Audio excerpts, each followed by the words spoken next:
카메라를 끄도록 하겠습니다. 이 땅 위에 오신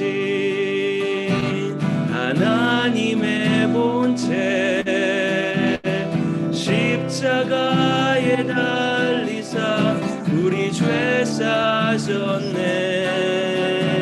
하나님이 그를 지극히 높여 모든 이름 위에 뛰어난 이름을 주사 우리 예수 이름 앞에 서라고. 모든 입이 주를 시네. 영광 중에 오실 주를 보리라. 선포해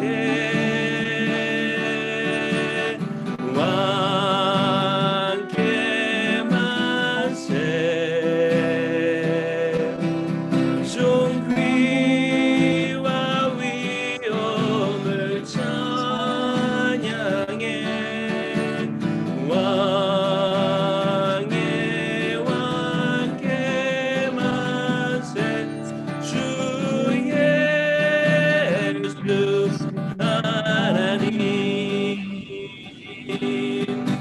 우린 고대하네.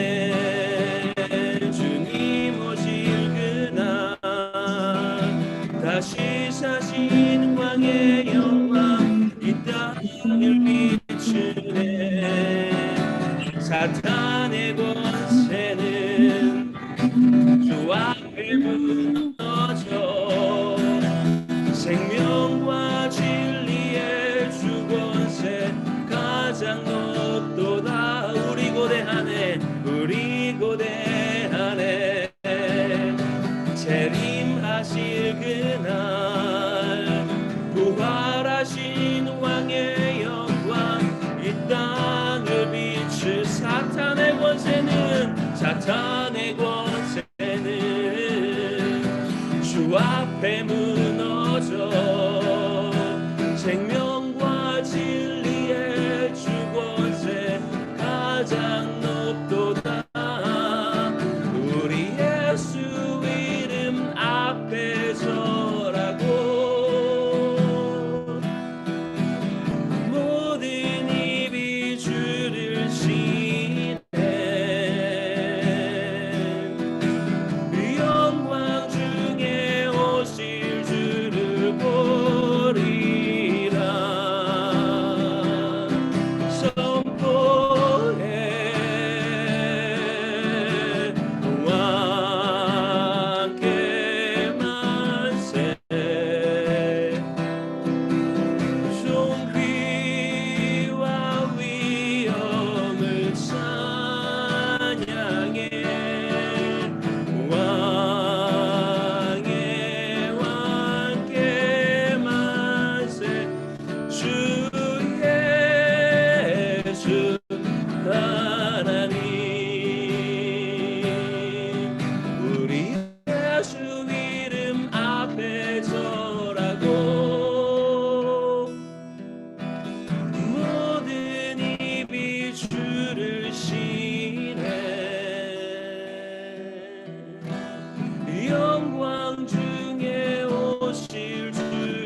왕께 만세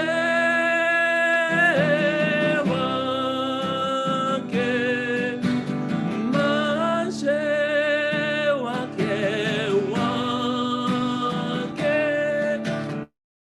만세 왕께 만세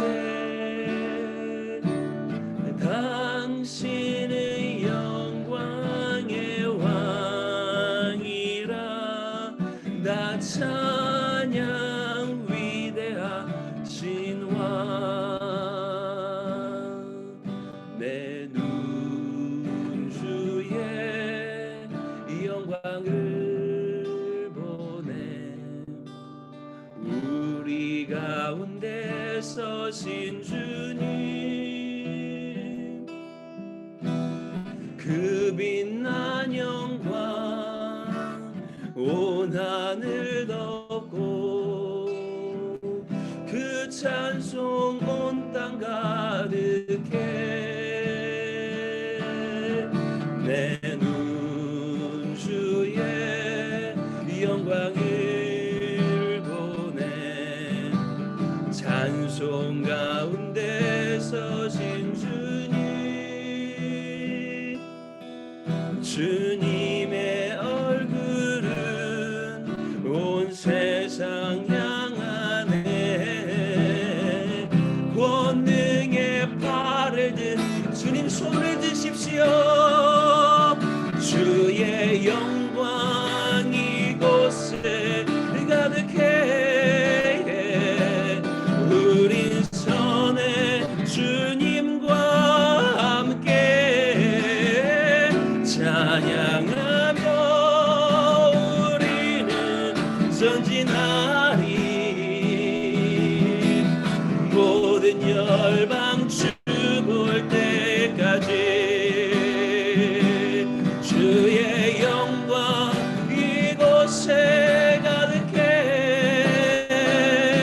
우린 선에 주님과 함께 찬양하며 우리는 전진하리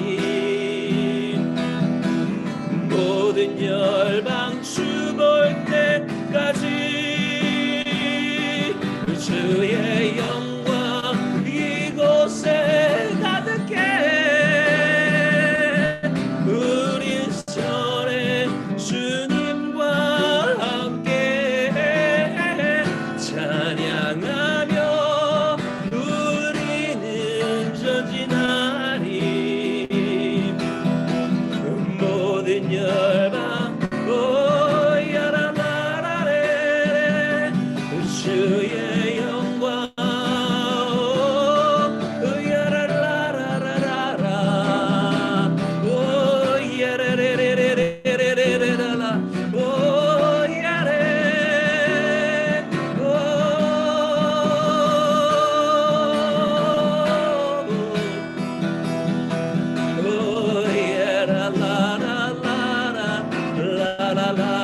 오야라라라라라라라레 주의 영광 이곳에 가득해 우리 손에 주님과 함께 찬양하며 우리는 전진하리 모든 열방 주 볼 때까지 주의 영광 이곳에 가득해 우리 손에 주님과 찬양하며 우리는 전진하리 모든 열방 주 볼 때까지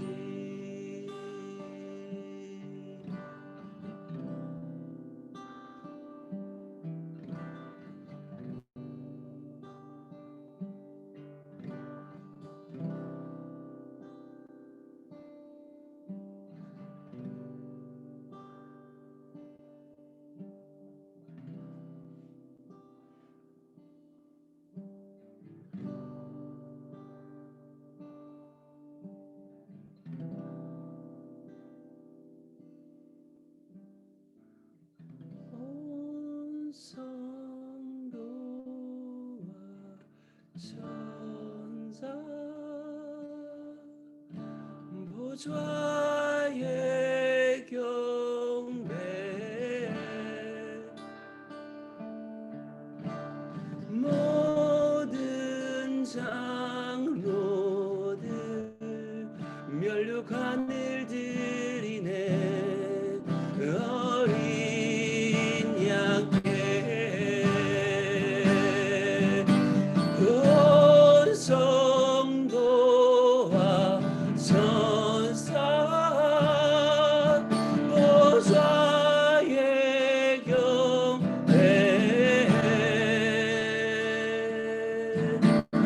모든 장로들 면류관을 드리네 어린 양께 주는 존귀하신 분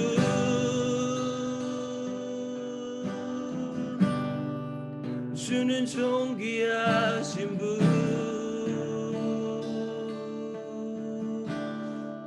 만물 주께 나와 주께 돌아가니 주 영광 받으소서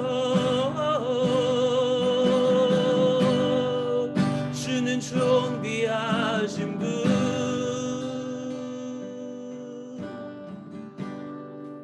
주는 존귀하신 분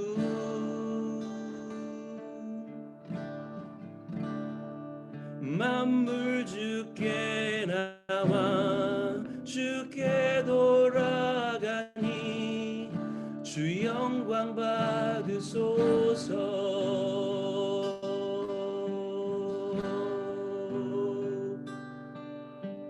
주야로 기도의 양 올라가네 주야로 기도의 양 올라가네 주야로 기도의 양 올라가네 주야로 기도의 레레레레레레 주야로 기도의 양 올라가네 주야로 기도의 양 올라가네 주야로 기도의 양 올라가네 주야로 기도의 양 올라 주는 존귀하신 분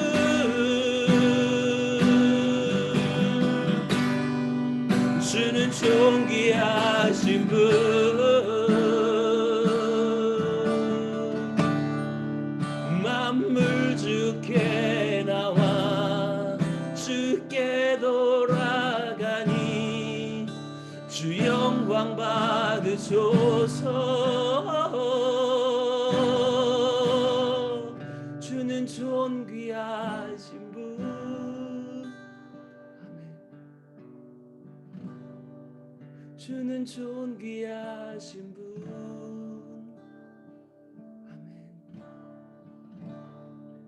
만물 주께 나와 주께 돌아가니 주 영광 받으소서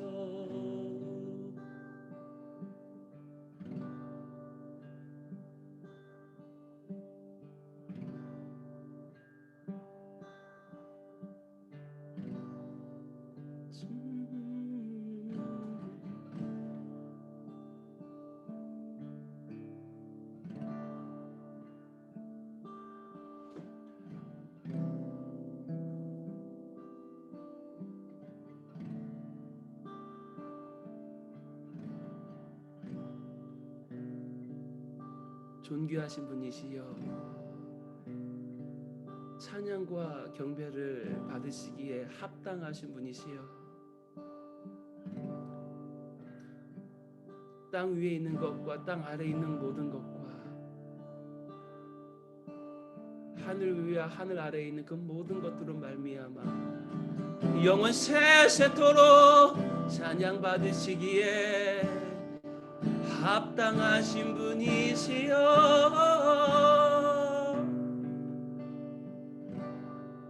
주님께서 모든 피조물 가운데에 그 주님의 영광을 숨겨두고 그 또한 동시에 계시해 놓으셨음에, 그러나 그 주의 영광을 발견한 그 소수의 무리들이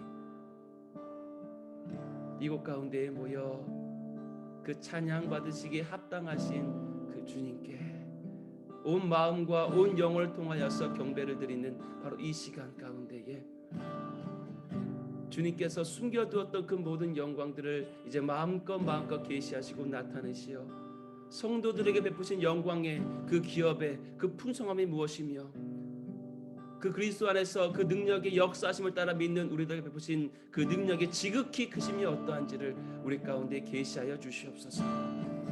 그 능력의 지극히 크심을 따라, 그 영광의 그 기업의 풍성함을 따라 우리가 주의 선포를 대언하며 주의 명령을 대언할 때에 열방과 이스라엘 가운데 주님께서 선포하고 싶으신, 통치하고 싶으신 그 모든 통치 명령이 선포되어 열방과 이스라엘이 통치되는 것들을 우리들이 두 눈에 목독해 하여 주시옵소서.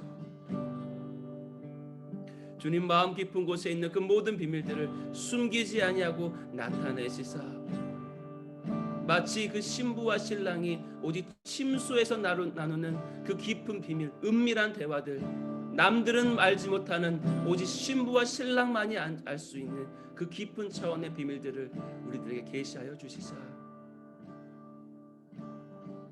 우리가 신랑으로 온전히 배부르고 충만할 수 있는 시간 될 수 있도록 주님 역사하여 주시옵소서.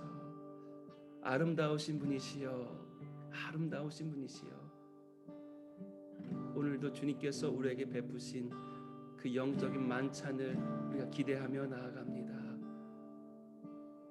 내 영혼아, 여호와의 입으로부터 선포되는 그 모든 영의 양식을 마음껏 먹고 마시고 누릴지어다. 내 영혼아, 내 영혼아, 주의 그 영광을 온전히 흠뻑 받아 오직 그 영광으로 나의 영혼 육 전부야 충만케 될지어다.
할렐루야.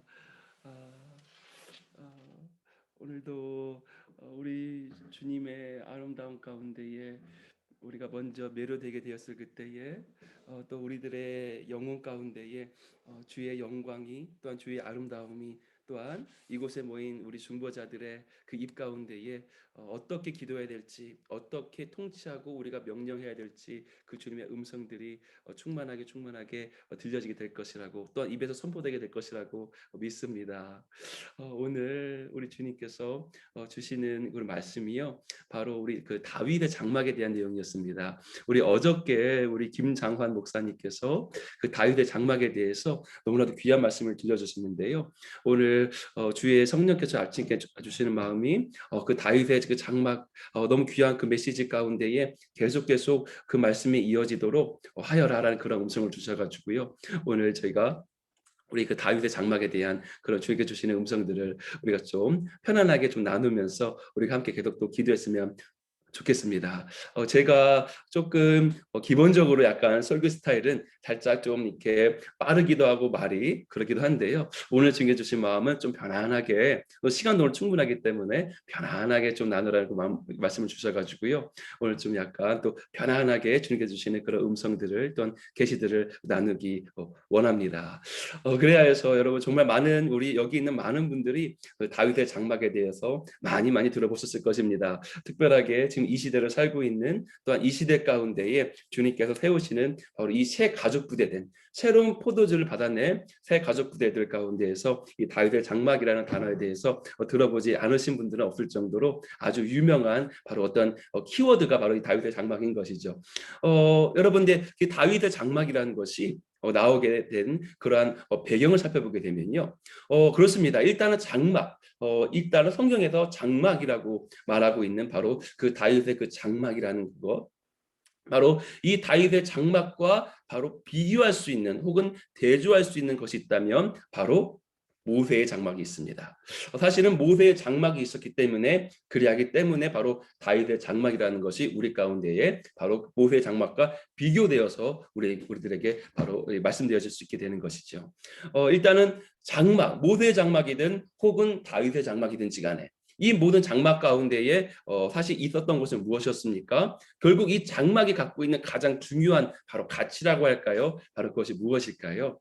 바로 그것은 바로 주님을 모시는 곳, 주님께서 거하시는 곳, 바로 주님의 바로 집이라는 그것이 바로 그 어떤 것보다 소중한 의미일 것입니다. 그리하므로 모세의 장막에는요, 그 모세의 장막들과 성소와 지성소로 구분된 그 모세의 장막 그 한가운데 가장 하이라이트된 바로 그곳에는 바로 무엇이 있었습니까? 바로 지성소가 있었고 지성소 한가운데는 바로 주님의 법궤가 있었습니다. 여러분 주님의 법궤에 대해서 또한 여러분이 제 뒤에 보이시나요? 주님의 법궤 여기 뒤에 제 뒤에 보이시죠? 주님의 법궤가 상징하는 것은 바로 무엇입니까? 바로 주님 그 자체예요. 주님의 보좌를 상징합니다. 또 다시 한번요. 제 뒤에 보이는 이 법궤는요. 두 그룹 날개가 이렇게 되어져 있습니다.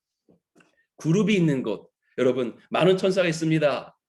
치유의 천사, 계시의 천사, 전쟁의 천사, 응답의 천사, 예언의 천사, 많은 천사, 부흥의 천사, 영혼 구원의 천사, 많은 천사가 있는데 그런데 그 많은 천사 가운데서 제 뒤에 보는 이 두 그룹, 이 그룹이 하고 있는 유일한 것이 있습니다.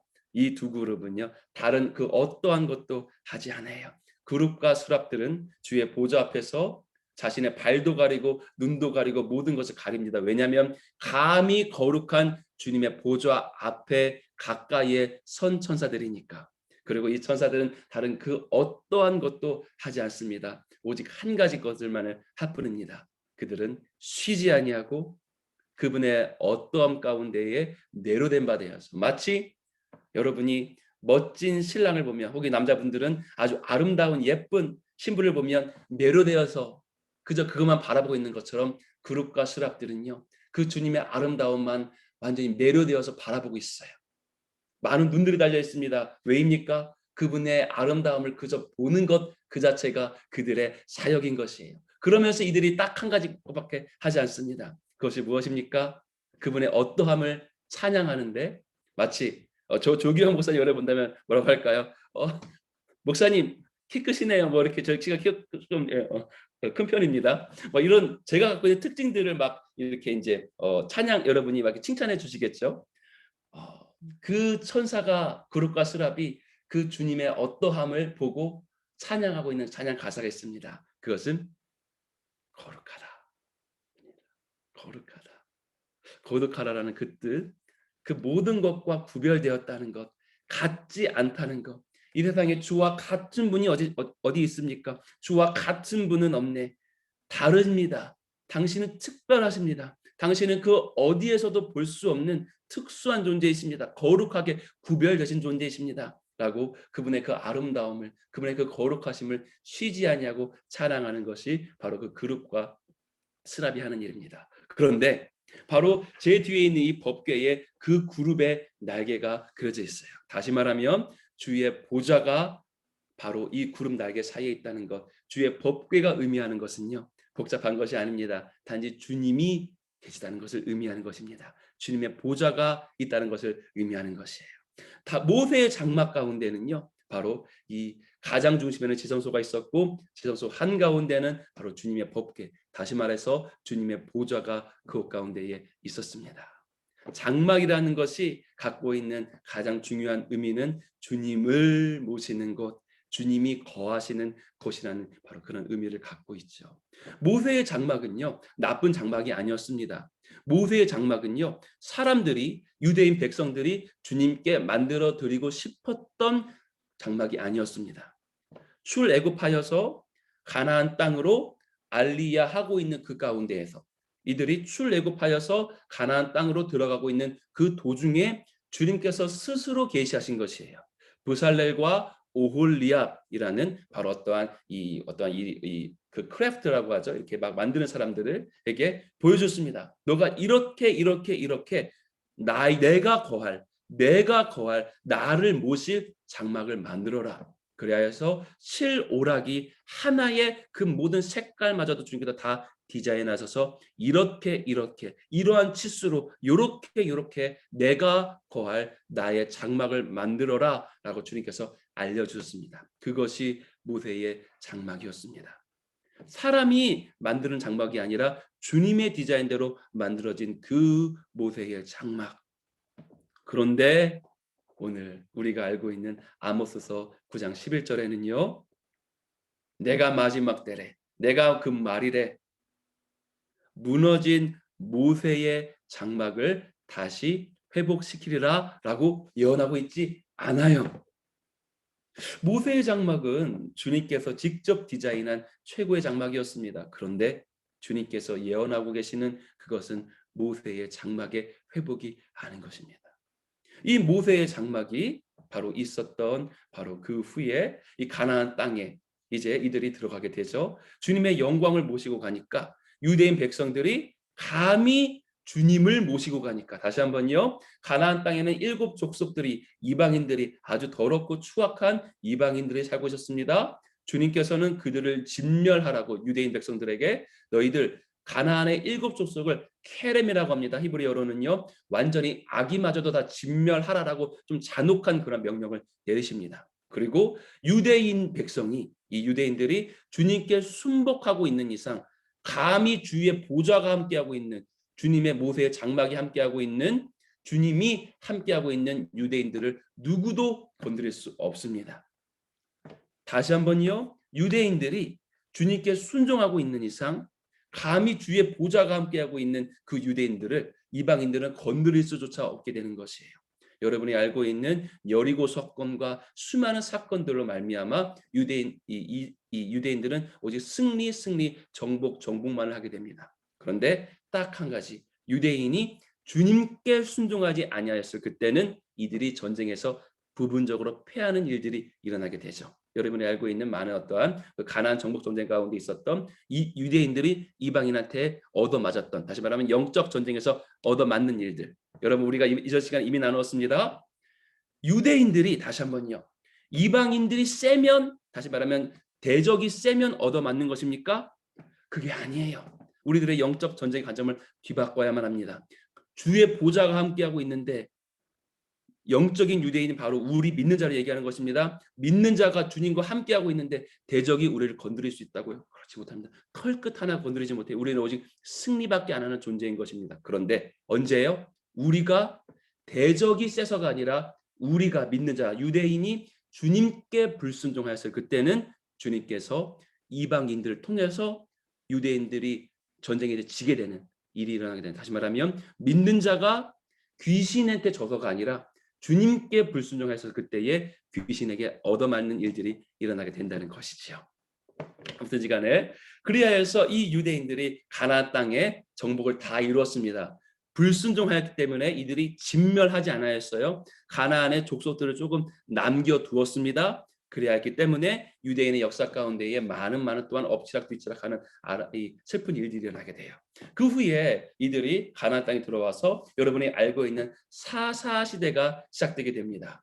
아직 왕이 이스라엘 땅 가운데 없었던 사사기의 시대, 이 사사기의 시대 가운데에 사사기의 시대 가운데에 여러분 이 사사기 시대를 잘 읽어보면요, 정말 사사기의 완전 말기에 가서는요, 마지막 때 혹은 노아와 롯의 때하고 정말 비교할 수 있을 만큼의 유대인의 이 가운데에, 이 유대 민족 가운데 타락이 일어나게 됩니다. 그 땅이 아주 더럽혀지게 돼요.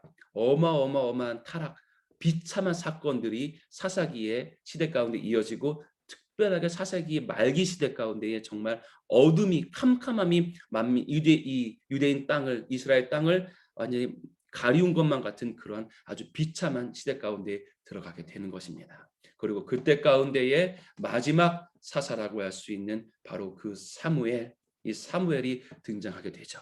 이때는요, 바로 여러분이 알고 있는 주의 영광이 빼앗겨진 세대, 바로 그 이 단어가 있습니다. 주의 영광이 빼앗겨진 그 세대, 바로 이것이 무엇을 어떤 단어를 쓰죠? 우리가 이가봇이라고 하죠. 주의 영광이 빼앗겨져 버려진 바로 그 비참한 시대가 바로 사사기 말기였습니다. 또 다르게 얘기하면요, 주의 보좌가 바로 주님의 영광입니다. 다시 한번요, 이 제 뒤에 계시는 법궤는 주님의 보좌를 상징하고, 또한 보좌는 주의 영광을 상징하는 거예요. 주의 법궤가 빼앗겨져 버렸습니다. 감히 이방인한테. 얼마나 유대 민족이 타락했으면 주님께서 스스로 유대 땅에서 떠나버리신 것이에요. 주의 법궤가 이방인 땅 가운데로 빼앗겨져 버린, 영광이 빼앗겨져 버린 이가봇의 그 비참한 시대가 바로 이 사사 시대 가운데에 있게 되었습니다. 그리고 이 사사 시대 때에 바로 이 주님을 왕으로 두기 싫어했던, 주님을 왕으로, 여호와를 왕으로 두기 싫어했던 유대인들이 기도하죠. 왕을 주십시오. 왕을 주십시오. 그리고 주님께서 왕을 허락하십니다. 어쩔 수 없이, 주님 진정한 마음이 아니에요. 주님이 왕 되시기 원하셨지만 주님께서 그 왕을 허락하십니다. 그 왕이 누구입니까? 바로 사울이에요. 사울. 그리고 나서 이 사울의 그 시대가 또 이어지는 가운데에 바로 이와 같은 일이 일어나게 됩니다. 주의 법궤가 이방인 블레셋 민족에게 빼앗겨져 버렸는데요, 바로 이때 놀라운 일이 일어나게 돼요. 오늘 우리가 찬양했습니다. 사탄의 권세는 주 앞에 무너져 생명과 진리의 주 권세 가장 크도다. 주의 영광이, 주의 능력이 가장 큽니다. 사탄의 권세가 주 앞에, 주님의 임재 앞에, 주의 영광 앞에 무너지게 되는 것이에요. 우리가 이전 시간에 또 나눴습니다. 마지막 때의 영적 전쟁은 영광 차원의 전쟁일 것이다.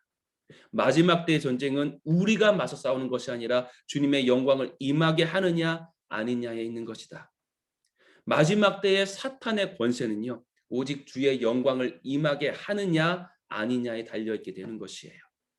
사탄의 권세는 주 앞에 무너져 생명과 진리의 주 권세 가장 크도다. 그리고 우리가 찬양한 이 찬양의 가사대로 이것이 명확하게 바로 드러난 사건이 바로 이 사사기 시대 법궤가 이 블레셋 민족에게 빼앗겨진 바로 그 이가봇의 시대 가운데에 일어나게 되었습니다. 주님께서 스스로 이스라엘 땅을 떠나셨는데, 블레셋 그 민족 가운데에 주의 법궤가 있었는데요, 여러분이 알고 있는 블레셋 민족 가운데에 여호와의 법궤가 있는 것 그 자체 때문에 법궤가, 주의 영광이, 주의 보좌가 가는 그 블레셋의 땅, 그 땅마다 심판이 일어나게 됩니다. 놀라운 사건이에요. 유대 민족은 여전히 타락 가운데 있었습니다. 유대 민족은 여전히 정신 못 차리고 있었습니다. 그런데 주의 보좌가 스스로, 주의 영광이 스스로 이방 민족을 심판하는 일들이 계속 이어지게 되었어요. 여러분이 알고 있는 에그론과 여러 가지 이방의 블레셋 민족의 도시에 법궤가 들어갈 때마다 전염병이 그 땅 가운데에 일어나게 되고, 그래서 이들이 여호와를 스스로 인정하게 되고, 또한 여러분이 알고 있는 최고의 사건, 바로 그 다곤 신상 가운데에 여호와의 법궤가 놓여지게 되었는데, 그 손발이 잘려지고 절하고 있고, 바로 이와 같은 일들이 계속해서 이어지게 됩니다. 여러분, 이것이 마지막 때 영적 전쟁의 바로 그 모델인 것이에요. 그리고 이전 시간에 나눴습니다. 청계산 굿 땅에 우리가 주의 영광을 보셨습니다. 그러니까 굿 땅은 문 닫고 나가버렸습니다. 이집트 애굽에서 열방의 남자들이 모여서 주님을 예배했습니다. 주의 영광을 임하게 했습니다. 그러니까 동쪽 끝에 있는 태양신 그 오키나와의 일본 땅의 제일 큰 불상이 박살나 버렸습니다. 주의 영광을 임하게 하느냐 아니냐가 마지막 때의 영적 전쟁의 바로 이 기준이고 바로 모델이게 되어지게 되는 것이에요. 아무튼 간에 이 이가봇의 시대 가운데에 주의 영광이 주의 법궤가 가는 곳마다 음부의 권세는 박살나고 주 여호와께서 스스로를 계시하시면서 그 이방 민족이 여호와의 영광을 인정하게 되고 인정하게 되는 일들이 계속 벌어지게 됩니다. 결국 마침내는요, 이 블레셋 민족이 내가 저 유대 민족을 이겼다.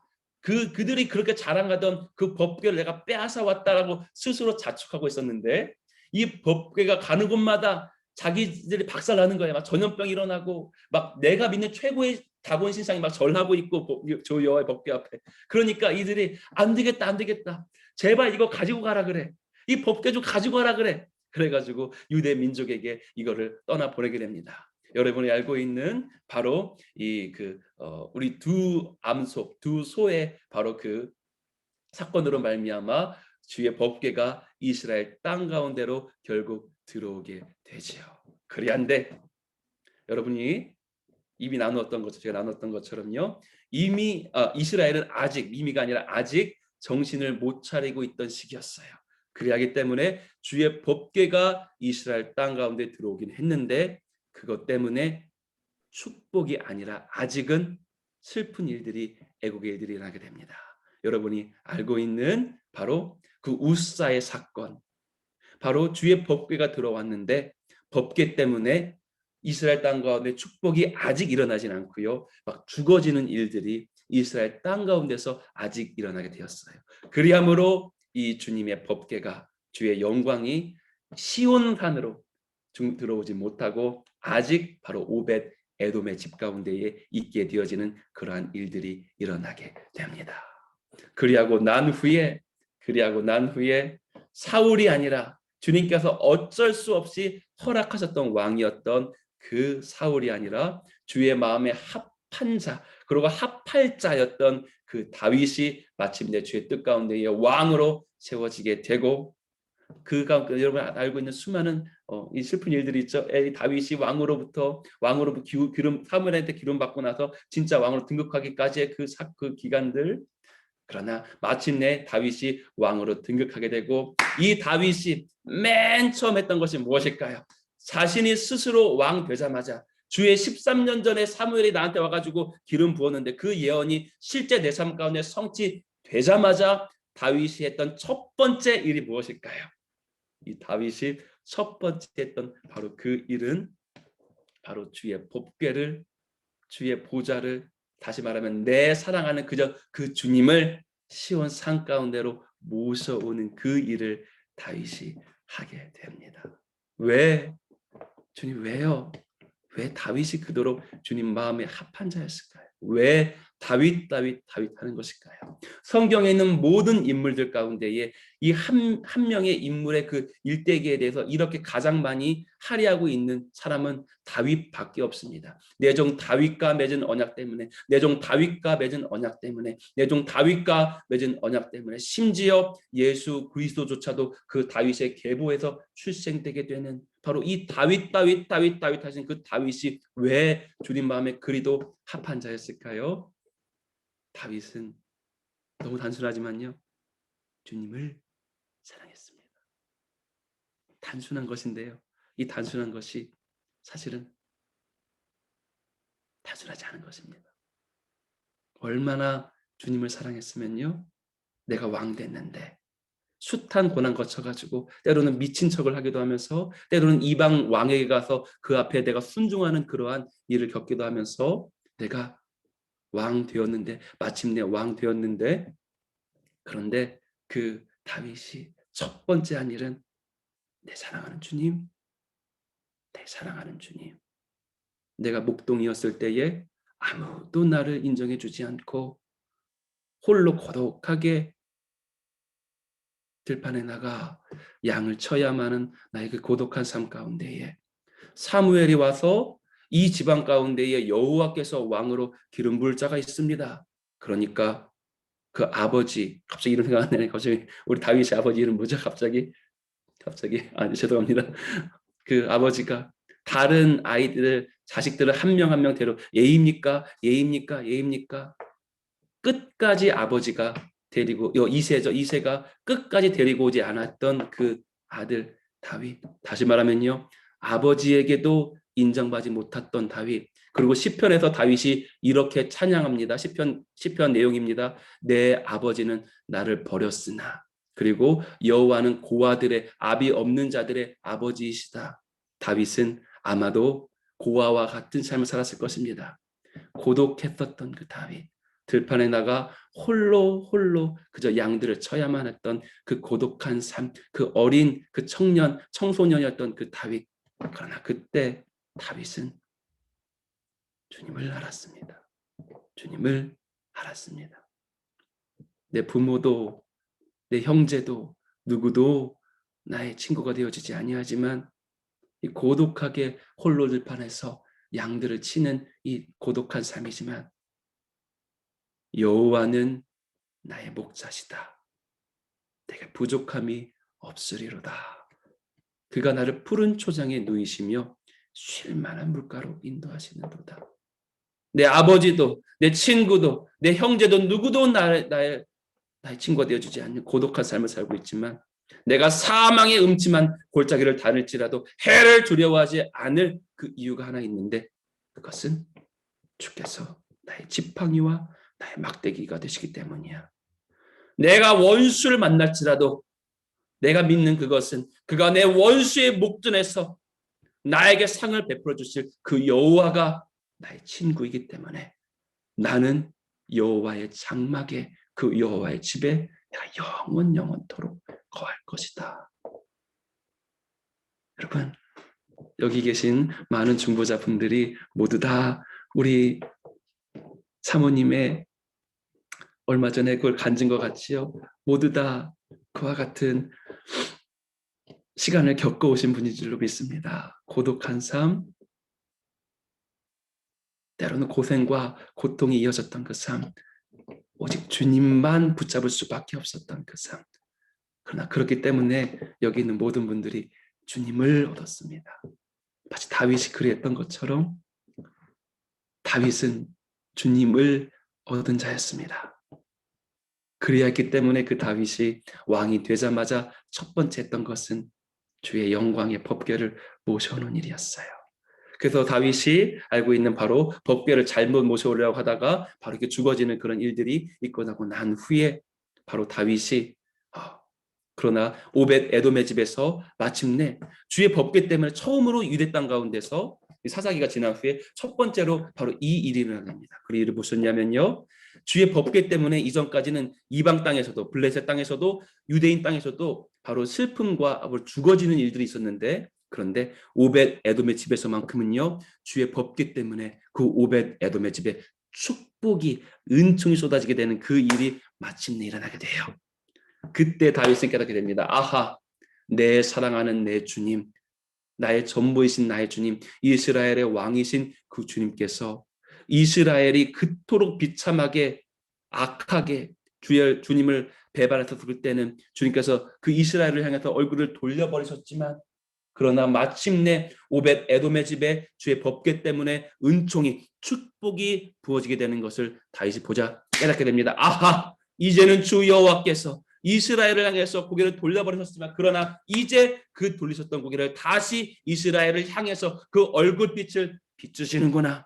여호와께서 다시 이스라엘을 사랑해 주시기를 시작하는구나. 여호와께서 그 마음 가운데 한 번도 이스라엘을 사랑하지 않으신 적은 없었지만 그러나 그 마음 가운데에 이스라엘을 향해서 채찍을 향하시는 그런 일이 있었지만 그러나 주님께서 다시 사랑의 눈으로 이스라엘을 바라보시며 이제는 주의 영광과 법궤 때문에 이스라엘 땅 가운데 축복이 임하는 일이 시작되게 되는구나. 다윗이 깨닫게 됩니다. 그리고 나서 이 다윗이 법궤를 모셔오게 되는데요.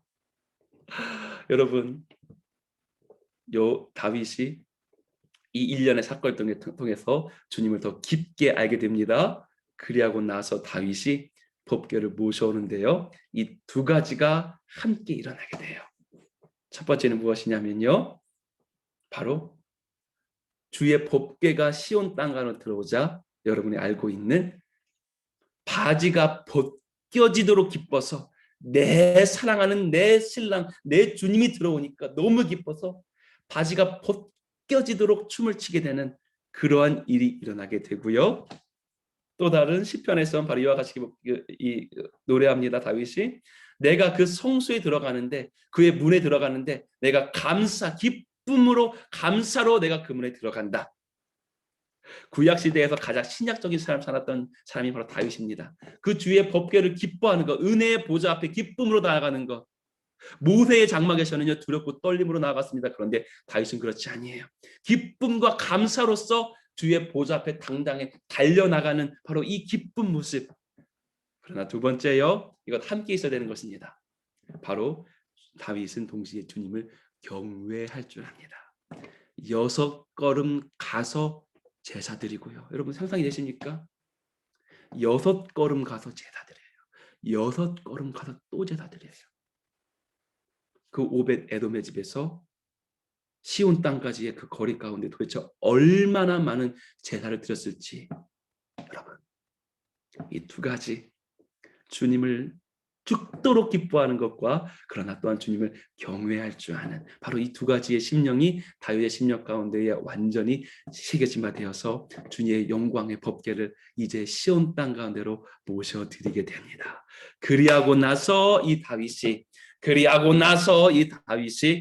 그 주님의 법궤, 주님이 오셨으니까 어떻게 해야 돼요? 주님께 집을 만들어 드려야죠. 주의 법궤를 모실 장막을 만들어 드려야죠. 그래서 만든 것이 바로 다윗의 장막이었습니다. 그리한데요, 역사적으로 봤을 그때는 아마도 이렇게 유추되고 있습니다. 그 다윗의 장막이 어떠했을지가 아마도 큰 내 기둥을 만들어 놓고 위에 비 맞지 않도록 이렇게 그 방수청 같은 거 그저 이렇게 해 놓았을 것이다.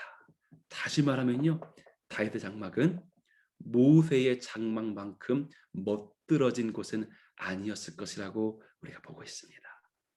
모세의 장막은요, 뜰과 성소와 지성소의 구분이 있고 그 안에 있는 모든 집기들 하나하나가 주님께서 다 영광스럽게 디자인한 아주 완벽한 그러한 장막이었어요. 그런데 다윗의 장막은 뜰도 성소의 지성소의 구분도 없고 그저 내 기둥과 위에 방수천 하나 있는 바로 그것.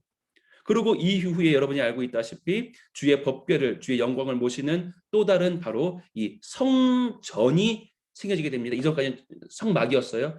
모세의 장막, 다윗의 장막. 그러나 다윗의 아들인 솔로몬부터는 여러분이 알고 있는 성전이 지어지게 됩니다. 솔로몬의 성전, 그 후에 이제 헤롯 성전이 또한 리모델링 되게 되죠. 그 학계 성전과 헤롯 성전, 그 후에 이제 제3성전이 이제 지어질 것이라고 우리가 이제 기대하고 있는 것이고요.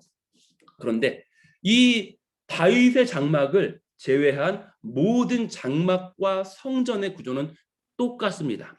모세의 장막도 뜰과 성소와 지성소의 구분이 있고 솔로몬의 성전, 학계 성전, 수르바벨 성전이라고 할 수 있죠. 그리고 또한 헤롯 성전 리모델링한 것, 이 모든 성전은 뜰과 성소와 지성소의 구분이 있습니다. 그리고 솔로몬의 성전은 아주 휘황찬란했습니다. 그리고 모세의 장막 또한 주님의 디자인이었기 때문에 아주 완벽한 디자인이었습니다. 그런데 모세의 장막만큼은요, 참으로 초라해요. 그저 기둥 4개 세워놓고 위에 방수천 하나 올려놨는데, 그러나 주 여호와께서는 아모스의 입을 통해서 이렇게 예언합니다. 내가 말이래, 내가 그날에, 내가 마지막 때에 무너진 다윗의 장막을 다시 회복할 것이다. 왜요? 주님 왜죠? 분명히 모세의 장막은 주 여호와께서 직접 디자인하는 것이잖아요. 그리고 솔로몬의 성전은 얼마나 화려했습니까, 주님? 그러나 그것도 아니고 모세의 장막도 아니고 솔로몬의 성전도 아니고 왜 무너진 다윗의 장막을 다시 회복하시려고 하시다고 그렇게 예언하시는 것이죠? 예. 다윗의 장막 가운데 무엇이 있었길래 이 바로 그 다윗의 장막, 다윗이 바지가 벗겨지도록 춤췄던 그 다윗의 그 장막에 대해서 오늘 우리가 나누어 보기 원합니다. 그래야 해서요. 첫 번째는요. 오늘 시간이 많기 때문에 제가 좀 천천히 풀겠습니다. 첫 번째 바로 성경적인 다윗의 장막입니다. 성경적인 다윗의 장막은요. 일단은 아모스서 9장 11절이 바로 이 다윗의 장막에 대해서 마지막 때에 대해서 회복될 것에 대해서 예언하고 있는데요. 여러분 그 이후에 12절, 13절 여러분이 쭉 계속 이어져 보십시오. 무너진 다윗의 장막이 회복되고 나서 그것의 결과로서 어떤 일이 일어나는지를 아모스서 9장 12절 13절이 예언하고 있습니다. 바로 그것은요. 바로 씨 뿌리는 자가 추수하는 자의 뒤를 이을 것이다. 추수에 대해서 예언하고 있고요. 또한 동시에 이건 특별하게 이방인의 추수에 대해서 예언하고 있습니다. 여러분 성경적으로는 우리가 성경적으로 먼저 알기 원합니다. 다윗의 장막의 회복은요. 다윗의 장막의 회복이 성경이 예언하고 있는 성경이 말하고 있는 다윗의 장막의 회복은요. 그 주제는요. 이방인의 추수인 것입니다. 여러분 직접 읽어보세요. 아모스서 9장 11절에 여러분이 알고 있을 것이지만요. 12절 13절 다 읽어보십시오. 그래서 아모스서가 예언하고 있는 다윗의 장막의 그 주제 포커스는요. 바로 이방인의 추수라는 것. 또한 신약에서 바로 사도행전에서 아모스서 9장 11절을 바로 인용하는 바로 야고보의 발언이 나오게 됩니다. 배경이 이렇습니다.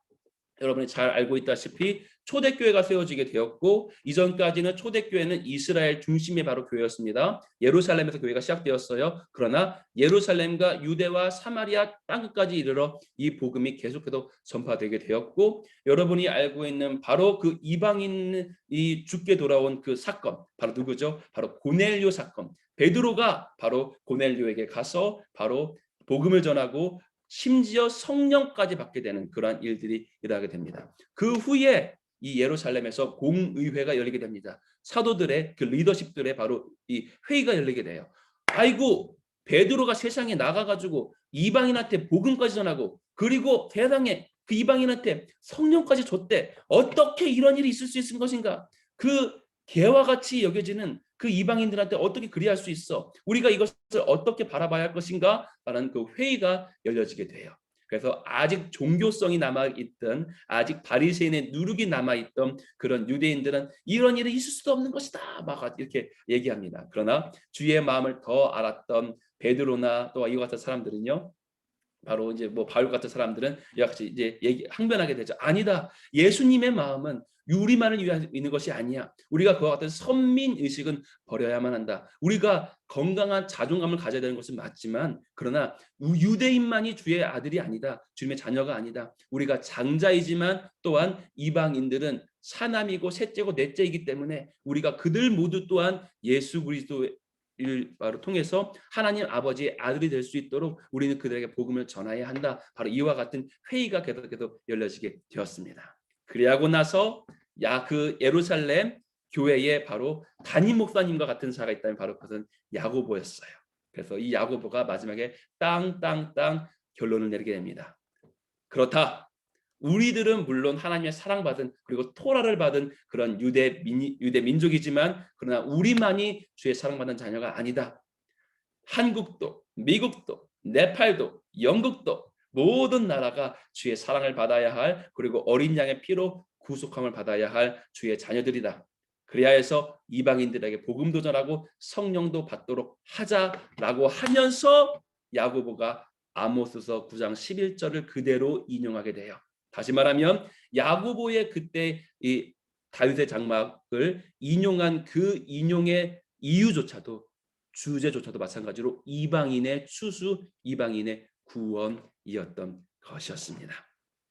그래서 여러분 첫 번째 성경적으로 풀었습니다. 성경이 얘기하고 있는 다윗의 장막의 주제는 무엇이다? 바로 이방인의 추수라는 그것. 그리고 또 하나 여러분이 보통 다윗의 장막이라고 하면요. 바로 이 아모스서 9장 11절이나 혹은 사도행전 인용한 것이기 때문에 똑같은 구절이죠. 그것만 생각하실 것인데요. 사실은 다윗의 장막이 성경에서 또 하나 나오게 됩니다. 바로 이사야 16장 이사야 16장 바로 5절이에요. 제가 읽어보겠습니다.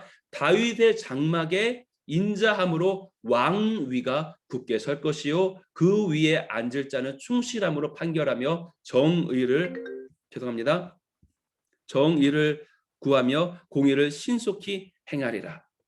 다시 말하면 다윗의 장막 위에 인자함으로 바로 왕위가 주의 보좌가 다윗의 장막 위에 선다는 바로 이 이사야서 16장 5절에 바로 그 주제도 있게 되는 것이에요. 그리하여서 성경이 이야기하고 있는 두 가지의 다윗의 장막 주제가 있습니다. 첫 번째는요 바로 이방인의 추수입니다. 그리고 두 번째는요 다윗의 장막을 통해서 주의 왕권이 바로 서게 되는 것에 대해서 의미하고 성경은 이야기하고 있게 되는 것입니다. 여러분 그리하여서요 이 다윗의 그 장막의 바로 첫 번째 주제 이방인의 추수와 같은 바로 그러한 주제대로요 실제 그 다윗의 장막 네 기둥과 위에 방수천으로 만들어 놨던 그 다윗의 장막 가운데는 어떤 일이 있게 되었냐면요 바로 여러분이 잘 알고 있듯이 다시 한번 모세의 장막과 솔로몬 성전과 다른 모든 성막과 성전들은요 뜰과 성소와 지성소의 구분이 있었습니다.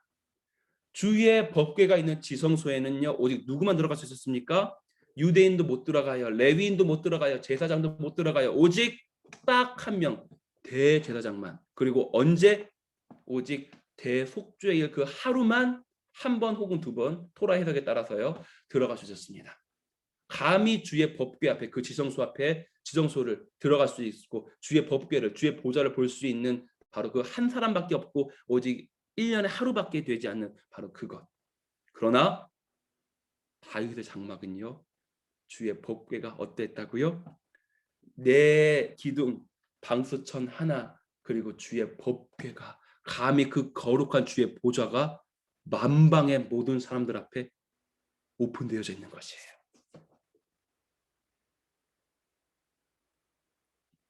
심지어는요 대제사장, 제사장, 레위인뿐만 아니라 그리고 유대인뿐만 아니라 이방인들마저도 다윗의 장막에 내가 감사함으로 그 문에 들어가서 기뻐함으로 그 이름을 송축할지어다. 모든 유대인과 이방인마저도 감히 그 다윗의 장막에 달려 기쁨과 감사함으로 달려나 두렵고 떨림이 아니라 모세의 장막에서는요 대제사장이 1년에 한 번 지성소에 들어갈 때 줄 달고 들어갔습니다. 그리고 방울 달고 들어갔어요. 왜냐하면 만약에 이 대제사장이 죄의 문제를 해결하지 않은 채 지성소에 들어갔다가 그 법궤 앞에 섰다가 죽어버리면 이 시체를 끌어낼 수가 없기 때문에 줄 달고 방울 달고 들어갔어요. 그래서 만약에 죽었으면 끌어내야 되는 것입니다. 그 두렵고 떨림으로만 나아가야 하는 것이 모세의 장막이었는데 다윗의 장막 그렇지 않아요. 그 주의 법궤 앞에 심지어 이방인들 개같이 여겨지는 이방인들마저도 기쁨과 감사함으로 달려나와서 그 기쁨으로 그 여호와의 영광을 송축하는 바로 이 삶, 바로 이 장막 그것이 다윗의 장막이었습니다. 그런데 이 다윗의 장막이 언제 완성된 것입니까? 예수 그리스도께서 자신의 몸을 찢어서 십자가 갈비에 달려 죽으셨을 그때에 지성소와 성소를 구분하고 있던 휘장이 찢어지게 되었어요. 그리고 나서 고린도서와 히브리서와 신약 성경들이 이렇게 얘기합니다. 우리가 그의 영광 앞에 우리 모두가 유대인뿐만 아니라 제사장뿐만 아니라 모든 네팔과 미국과 일본과 한국의 모든 우리 모두가 그 영광 앞에 그 은혜의 보좌 앞에 담대히 나아갈 수 있다고요. 어린 양의 보혈이 이룬 그 다윗의 장막의 그 완성을 구약 성경의 한가운데 있었던 다윗이 이루었습니다. 여러분 이거 얼마나 대단한 일인지 여러분 이해되시죠? 다윗이 왜 주님 마음에 합한 자였는지 왜 주님 마음에 합한 자였는지 또 다르게 말하면 다윗은 주님의 마음을 알았습니다. 하나님이 주님의 마음을 알았는데 다윗은 주님의 진정한 그 의도를 알고 있었던 것이에요. 그 아직 주의 모든 계시가 선명하게 보여지지 아니하였던 그 그림자로서만 계시되었던 그 구약 시대 가운데에 다윗은 주님의 기쁜 계시를 다 받은 바 되어서 어린 양의 보혈 다윗으로부터 2000년 이후에 있을 그 어린 양의 보혈이 이룰 그 미래의 일을 구약 한가운데서 이미 풀어냈던 자가 다윗이었습니다. 얼마나 다윗이 왜 다윗 하는지, 주님께서 왜 내 종 다윗과 맺은 언약 때문에 심지어 무너진 다윗의 장막을 다시 회복하실 것이다. 심지어 계시록에서는요, 여러분 잘 보십시오. 다윗이 예수님의 열쇠를 가진 것이 아니에요. 예수님께서 스스로 얘기하십니다. 내가 다윗이 열쇠를 가졌다. 왜? 예수님이 다윗이 열쇠를 가졌다고 얘기하는데 왜 다윗 하는데, 이 다윗이라는 인물이 얼마나 엄청난 인물인지요. 신약이 이룬, 어린 양의 보혈이 이룬, 새 언약이 이룬 그 완벽한 주의 영광의 보좌 앞에 모두가 나아갈 수 있는, 언제라도 나아갈 수 있는 그 삶을 다윗은 구약 성경 한가운데서 풀어내었습니다. 1년에 한 번만 주의 법궤에 나아가는 것이 아니라 365일 288 찬양대라고 합니다. 그 우리 고라와 고아 자손과 이 무라리와 이 찬양대가 24시간 365일 찬양해. 뭐 마치 이제 우리 이제 기도의 집이, 원룸에는 기도의 집이 세워지게 되죠. 24시간 주님의 영광을 찾아가는 거예요. 근데 그 영광 앞에 누구만 올 수 있어요? 목사님들만, 선교사님만. 아니, 이방인들만, 다시 말하면 불신자마저도 와가지고 주의 영광을 매료돼가지고 주님을 믿게 되는 바로 그 일, 이방인의 추수가 일어나는 바로 그 사건, 바로 그것이 다윗의 장막에서 일어났습니다. 365일 24시간 주의 법궤 앞에 누구 나와서 주의 아름다움을 기쁨으로 찬양하는 바로 그 일이 다윗의 장막에서 일어나고 있었습니다. 이방인들이 와서 주의 영광을 체험하고, 아하, 여호와가 진정한 신이시구나. 내가 믿었던 다곤과 다른 잡신이 아니라 오직 여호와만이 진정한 주님이시구나. 이방인의 추수가 마구마구 일어났던 그 사건, 그것이 다윗의 장막에서 이루어지고 있었던 것이었습니다. 성경이 말하는 첫 번째 주제, 이방인의 추수, 모든 자가 주의 영광 앞에 나올 수 있는 바로 이것이 다윗의 장막의 바로 첫 번째 바로 의미인 것이에요. 그리고 두 번째요, 이사야 16장 5절에서 다윗의 장막 위에 주의 보좌 왕위가 굳게 설 것이다. 다시 말해 통치가 설 것이라고 했습니다. 그럼 잘 보십시오. 288 찬양대라고 합니다. 그 다윗의 장막에서는요, 365일 24시간 주 여호와를 찬양하고 경배하고 있는 일들이 이게 되었었습니다. 그래서 여러분이 알고 있는 그 수많은 아름다운 찬양들이 이 시편에서 기록되어져 있어요. 그 다윗의 장막 안에서 24시간 찬양하였던 그 찬양의 가사들이 시편에 기록되어져 있습니다. 놀라운 사실은요, 역대기가 이렇게 말합니다. 그 288명의 찬양대들이 24시간 365일 다윗의 장막에서 찬양하였는데, 역대기는 그들의 찬양을 이렇게 표현해요. 그들이 나바하였다. 히브리어로. 그것의 뜻은요, 바로 예언하다입니다. 찬양대들이 다윗의 장막에 했던 것은 그저 정해진 찬양, 그 찬양 가사가 이미 있으니까 그냥 찬양대로 그냥 찬양하는 것이 아니라, 그들이 신령한 노래라고 번역이 되어 있는 한국어로는요, 예언, 다시 말하면 하나님으로부터 다운로드 받아서 즉흥적인 가사로서 주님을 찬양하는데, 그들은 단지 찬양한 것이 아니라 예언했다고 성경이 이야기하고 있어요. 시편에 그들의 찬양 가사가, 그들의 예언이 적혀져 있는데요, 놀라운 사실은요, 그 시편 가사대로 이스라엘과 중동 땅과 심지어 다른 모든 열방이 그들이 찬양한 그 찬양 가사대로, 그들의 예언한 그대로 통치되어 있는 일들이 계속 이어지고 지금도 이어지고 있는 줄인 것입니다. 여러분이 잘 알고 있는 시편 83편에 대한 그러한 예언도 마찬가지입니다. 마지막 때에 있을 어떤 전쟁에 대한 어떤 그러한 이 시편인 것인데, 이것이 찬양 가사였다고요. 이들이 다윗의 장막 안에서 부르던 찬양 가사였다고요. 그런데 그것이 수천 년 후에도 그들이 찬양하고 예언한 대로 그 말 그대로 중동 땅이 통치가 되어지고 있는 일이 일어나게 되는 것이에요. 이사야 16장 5절에 말합니다. 다윗의 장막 위에 왕위가, 주의 통치가 굳게 설 것이다라고 예언하고 있습니다. 다시 말하면요, 여러분, 다윗의 장막이 진짜 제대로 풀려버리게 되면요, 다윗의 장막 안에서 288 찬양대들이 정해진 찬양하는 것이 아니라 다운로드 받아진 대로 즉흥적인 그런 찬양하잖아요. 그대로 그들이 노래한 그대로 땅이 통치가 되어지게 되는 그런 놀라운 일들이 일어나게 되어지게 되는 것입니다. 다윗의 장막의 두 번째 의미는요, 땅의 통치예요. 또 다르게 얘기하면요, 왕 중에 왕이 계십니다. 그분의 이름은 여호와십니다. 그분이 왕을 세웠습니다. 그는 다윗입니다. 그러나 다윗은 왕 중에 왕에게 복종하고 있습니다. 다시 말하면 왕 중에 왕인 여호와께서 왕인 다윗에게 무언가를 명령합니다. 그리고 이 다윗은 그것을 노래로 풀어냅니다. 그렇게 되면 그대로 땅이 통치가 되어지게 되는 일이 일어나게 되는 것이에요. 다시 말하면요, 다윗의 장막 위에 여호와의 통치가 임하게 된다는 것입니다. 여러분, 우리 가운데서도요, 사실 이러한 간증들이 계속 이어지고 있습니다. 그리고 앞으로 세워질 원유맨 기도의 집 가운데에 그 다윗의 장막 가운데 이러한 놀라운 통치의 일들이 계속 이어지게 될 것을 기도하고 축복합니다. 그리고 주의 영광이 그곳 가운데 임한 바 되어서 모든 사람들이 그곳에 들어오자마자 주의 영광을 체험하고 심지어 불신자들조차 그곳 가운데 와서 주의 영광을 대면하면서 주께 돌아오게 되는 그런 추수가 일어나게 될 것을 축복합니다.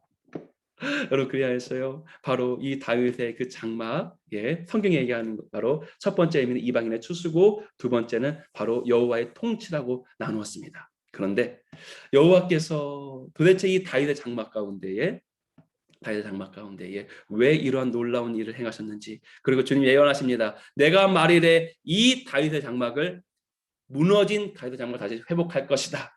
이제 이 무너진 다윗의 장막들이 곳곳 가운데 일어나고 있습니다. 우리 왕의 집도 그 회복되는 다윗의 장막 중에 하나입니다. 그리고 앞으로 이 애리조나에 세워질 그 놀라운 영광스러운 이 기도의 집도 바로 더 영광스럽게 지금 보지 못한 그런 더 새로운 차원의 기도의 집, 새로운 더 깊은 차원의 다윗의 장막이 될 거라고 믿습니다. 그리고 지금 애굽 땅 이집트에도 다윗 장막이 있고요, 이스라엘에도 다윗 장막이 있고, 미국과 일본과 온 세계 곳곳 가운데에 이 다윗 장막들이 계속 세워지고 있는, 이 무너진 다윗 장막이 다시 한번 회복되어지고 있는 그러한 시즌 가운데에 우리가 살고 있게 되는 것이에요.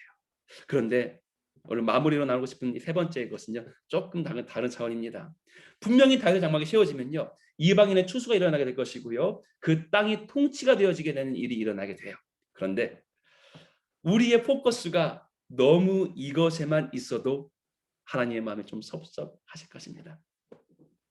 이 두 가지가 너무나도 귀한 일이고 성경이 얘기하고 있는 것이긴 한데요, 이 이방인의 추수와 또한 이 통치의 일들이 일어나게 되는 것, 이것을 일어나게 하는 가장 근원적인 것이 바로 이 세 번째가 있게 되는 것이에요. 바로 그것이 무엇이냐면 바로 다윗의 무너진 마음입니다. 무너진 다윗의 마음이 회복되게 되는 것이에요. 다시 한번요, 왜 주님께서 그리 다윗 하셨을까요? 왜 그래도 다윗 내 종 다윗, 예수님인 나 신인 내가 다윗의 열쇠를 가졌다. 마지막 때에 다윗의 장막을 다시 회복시킬 거다. 왜 다윗 하면 다윗이 갖고 있었던 예수님을 향한 그 마음이 회복이 되어져야만 이 무너진 다윗의 장막이 다시 회복되게 되는 것입니다. 사실 여러분이 어느 기도의 집을 가든지 간에 여러분이 꼭 보게 되는 성경 구절이 있습니다. 여러분 잘 알고 있는 그 구절이에요. 바로 시편 27편 4절이죠. 내가 평생에 딱 한 가지 것, 오직 딱 한 가지 것, 오직 딱 한 가지 것, 오직 그것을 구하리니 그것은 내가 사랑하는 나의 주님과 함께 그 아름다운 예수님의 머릿결을 어루만지고 그 예수님의 그 날렵하고 멋진 콧날을 어루만지고 그 아름다운 볼에 키스하고 그 예수님의 목덜미에 내 머리를 누이고, 요한이 그랬던 것처럼 예수님의 허벅지에 내 머리를 누이고 주님과 함께 그 주변에 주님과 함께 거하는 그것. 사무엘이 당대의 선지자가 와서 내 집안에 형제 중에 왕이 있다고 했는데 내 아빠는 나를 인정해 주지 아니하였어. 끝까지 나를 그 사무엘한테 데려가지 아니하였건 그 나의 고독했던 삶 가운데에 그러나 언제나 나의 친주가 되어주셨던 그분, 내가 치던 그 양이 사자가 와서 내 양을 먹으려고 하면 그 어린 목동이었던 내가 어떠한 마음이 임했는지 나도 모르지만 내 사랑하는 내 양을 감히 저 야수가 와서 먹으려고 하자 내 목숨을 아끼지 아니하고 나아가서 사자의 그 입을 찢어서 내가 사랑하는 그 양을 빼내었듯이 그때 다시 깨닫습니다. 아하, 이건 내가 한 것이 아니야. 그런데 이것은 주님께서 나한테 이렇게 말씀하신 것이구나. 다윗아, 너가 사자 우리에서 사자한테 먹힐 그러한 일이 있을지라도 너가 그렇게 목숨을 아끼지 아니하고 사자 입을 찢어서라도 양을 구해내듯이 내가 너를 구할 것이야. 다윗아, 나는 언제나 난 너와 함께 있다. 사무엘한테 결국 기름 부음 받고 왕궁에 들어가기도 하고 그러나 사울한테 쫓기고 미친 척을 해야 되고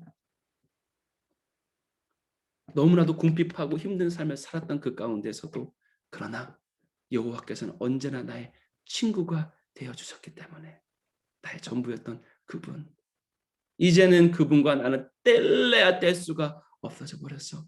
내 평생 가운데에 오직 한 가지 것, 난 그것을 구할 것인데 그것은 내 사랑하는 주님과 함께하고 있는 것이야. 왕 되는 거 기쁜 일이야. 이 왕국에 사는 일 좋은 일이야. 산의 진미가 있고 금빛으로 만들어진 이 왕궁에서 모두가 나를 돌봐주고 모두가 나에게 멋지다고 얘기하고 칭찬받는 천천이고 만만이라고 나를 칭송하는 이곳 가운데 사는 것 좋은 일이야. 그런데 이 왕궁에서의 첫날보다 나는 우리 주님과 딱 하루만이라도 같이 있는 것이 난 더 좋아. 왕 되는 것, 좋은 산의 진미, 난 그것보다 내 사랑하는 주님이 난 더 좋아. 이 다윗의 그 마음에 대해서 주님께서 제게 하나 계시해 주셨던 어떠한 이 간증이 있습니다. 제 삶 가운데서도 그와 같은 좀 비슷한 그러한 여정이 있은 후에 제가 결국 제일 싫어했던 주님 이것 빼고 다 할게요. 바로 그 목사 짓이었습니다. 죄송합니다. 표현하는 거예요. 목사 짓만 빼고 다 하겠습니다. 진짜 그것 빼고 다 할게요. 그래서 주님께서 결국 저를 굴복시키시고 아멘 주님 주의 뜻대로 하십시오. 이 길을 걷고 시작하고 이제 시작하기 할 때에 아직 신학교 들어가기 전 그 시기에 주님께서 많은 어떠한 이 궁핍함을 경험하게 하셨습니다. 그래서 좀 심하게 돈이 없었어요. 그래서 그 궁핍감 가운데 살고 있던 가운데에 갑자기 아침에 일어나는데 주님 성령께서 번호 6개를 주십니다. 세상에 여러분 번호 6개면 우리 한국에 살고 계시면 다 알겠어요. 그 뭐죠? 바로 로또예요. 번호 6개를 주시는 거예요. 주님께서. 세상에 주님께서 내 사랑하는 내 주님께서 이 궁핍했던 이 지긋지긋하게 궁핍했던 나의 삶을 끝내시고 이제 나에게 드디어 이 빛을 비추시는구나. 그러면서 그 번호 6개를 가지고 제가 집이 안산이었는데요. 그때 제가 제일 생각했던 거룩한 땅은 여의도였어요. 왜냐하면 제가 다니던 교회가 여의도에 있었기 때문에 한때는 막 주의 영광이 보였던 땅입니다.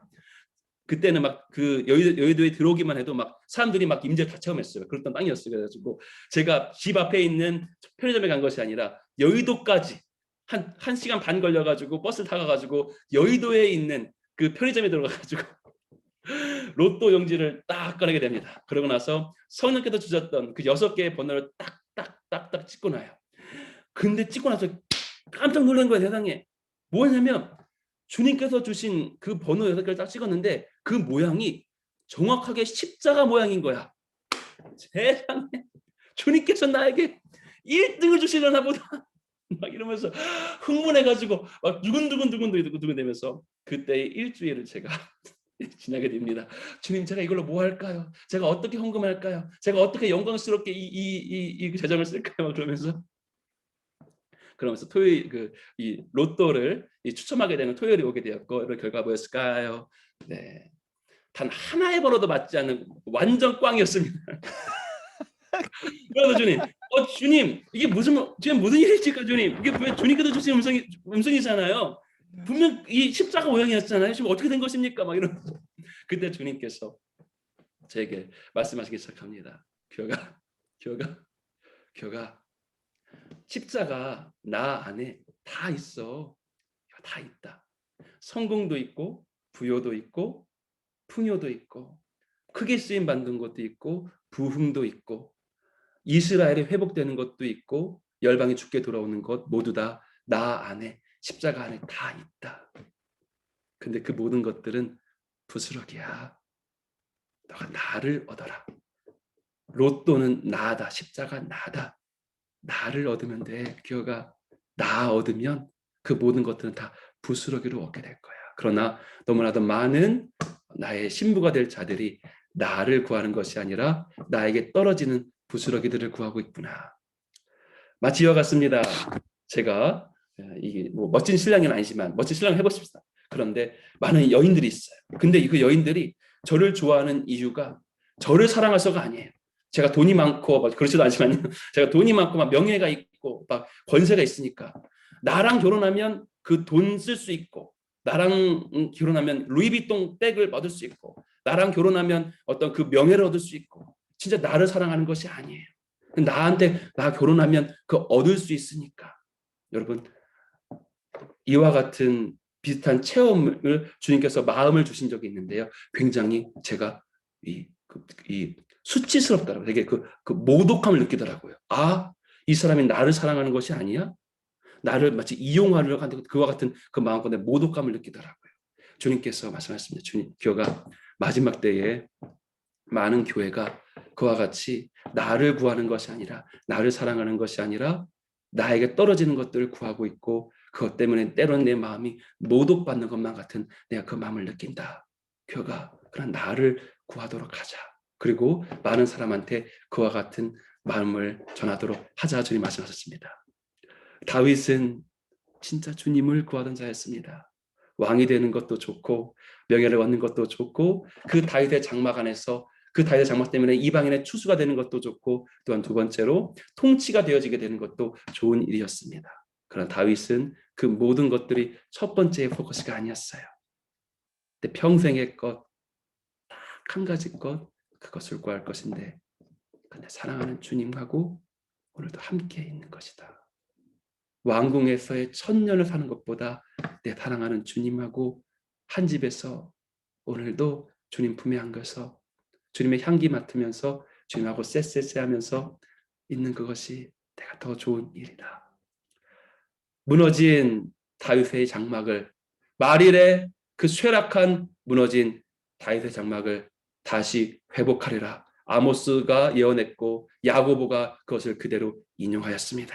그러나 이 다윗의 장막이 회복되기 위하여서 가장 이루어져야 될 그런 바로 무엇이냐면 무너진 다윗의 마음이 우리들의 모든 마음 가운데에 회복되어지게 되는 일일 줄로 믿습니다. 오늘 시간 지금 예, 우리가 조금 기도하면서 우리가 이렇게 나아갔으면 좋겠습니다. 아버지 하나님, 우리가 오늘 성경을 통해서 배웠습니다.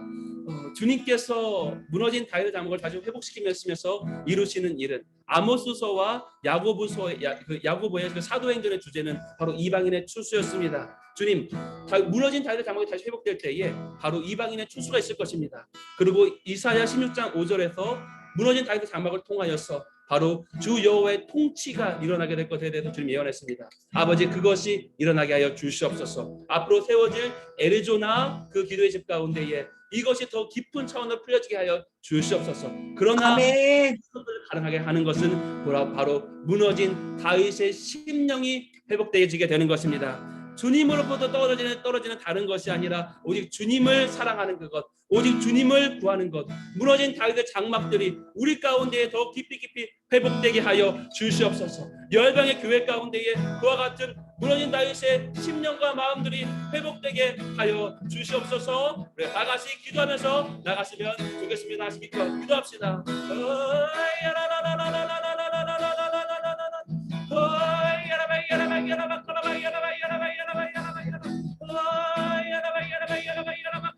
아멘, 아멘. 아버지, 아버지, 그래요.